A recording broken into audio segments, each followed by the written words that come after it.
Hello all, ఈ వీడియోలో the Carpenter's Son movie review అయితే తెలుసుకుందాం. రీసెంట్ గానే జియో హాట్‌స్టార్ లోకి అయితే స్ట్రీమింగ్ వచ్చింది. తెలుగు డబ్బింగ్ కూడా అవైలబుల్ గా ఉంది. కాకపోతే తెలుగు డబ్బింగ్ అయితే అంతగా సూట్ అవ్వలేదు.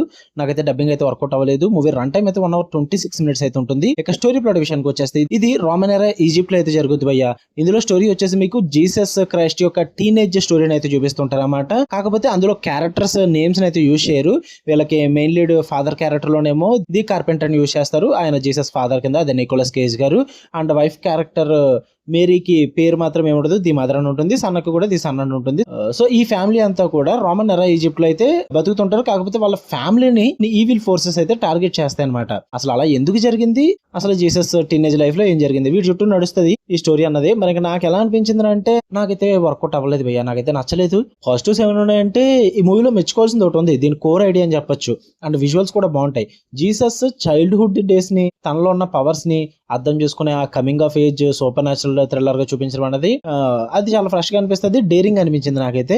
అండ్ ఇంకా నెక్స్ట్ సినిమాటోగ్రఫీ భయ్య, ఆ రూరల్ గ్రీస్ లొకేషన్స్ లో షూట్ చేశారు. అండ్ విజువల్ టోన్ చాలా హాంటింగ్ గా ఉంటుంది, చాలా డార్క్ గా సెట్ చేసుకున్నారు అనమాట. సూపర్ గా వర్కౌట్ అవుతుంది. ఆ యంగ్ జీసస్ గా యాక్ట్ చేసిన నోవా జూప్, తన పర్ఫార్మెన్స్ అయితే చాలా స్ట్రాంగ్ గా ఉంటుంది. చాలా బాగా పర్ఫార్మ్ చేశారని చెప్తాను. తనలోని కన్ఫ్యూజన్, ఆ డౌట్ అండ్ యాంగర్ ని పర్ఫెక్ట్లీ పోర్ట్రే చేశారు భయ్య.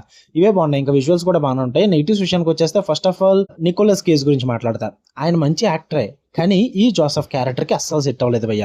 అంటే జోసెఫ్ క్యారెక్టర్ అంటే ది కార్పెంటర్ క్యారెక్టర్ కి ఎక్కడో ఏదో ఒక సీరియస్ బిబ్లికల్ ఫిగర్ లా కాకుండా మన రెగ్యులర్ నిక్ కేజ్ ని తన ఓవర్ యాక్టింగ్ చేస్తున్నట్లుగా అనిపిస్తుంటుంది అనమాట. అది చాలా డిస్కనెక్ట్ అయిపోతాం ఆ క్యారెక్టర్ కి మనం. అండ్ సెకండ్ వచ్చేసి పేసింగ్ అండ్ ఎగ్జిక్యూషన్ అస్సలు వర్కౌట్ అవ్వలేదు. ఐడియా ఎంత బాగుందో, డైరెక్షన్ అంత మెస్సీగా ఉంది. మూవీలో చాలా స్లో అండ్ లాగ్ సీన్స్ అయితే ఉంటాయి అనమాట. ఇది హారర్ మూవీయా, లేక సూపర్ హారిజన్ స్టోరీయా, లేక సూపర్ న్యాచురల్ డ్రామాయా అనే క్లారిటీ డైరెక్టర్ కే మిస్ అయిందని చెప్పాలి.